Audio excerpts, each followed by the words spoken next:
আরজিকর কাণ্ডের প্রতিবাদে শহর থেকে জেলা জুড়ে চলছে প্রতিবাদী মিছিল। প্রতিবাদের দাবিতে সরব গোটা দেশ।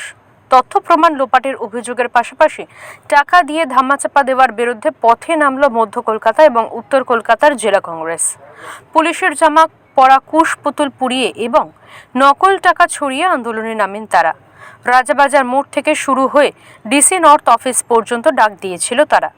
তবে সুকিয়া স্ট্রিটের সামনেই ব্যারিকেড দিয়ে আটকে দেয় পুলিশ। পুলিশের সঙ্গে ধস্তাধস্তি শুরু হয় আন্দোলনকারীদের। অবশেষে পুলিশের প্রিজন ভ্যানে করে নিয়ে যাওয়া হয় আন্দোলনকারীদের।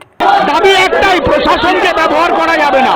আদালত ওই বোনটি যে আজকে মারা গেছে তাকে বিচার দেবে। মমতা বন্দ্যোপাধ্যায় প্রশাসনকে ব্যবহার করছে, খুব নোংরাভাবে ব্যবহার করছেন। টাকা দিয়ে টাকার উপর ঢৌকন পাঠাচ্ছেন।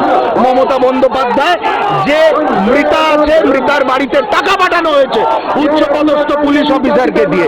এর আমরা তীব্র বিরোধ করছি। নির্লজ্জ একজন মহিলা বাংলার প্রশাসিকা।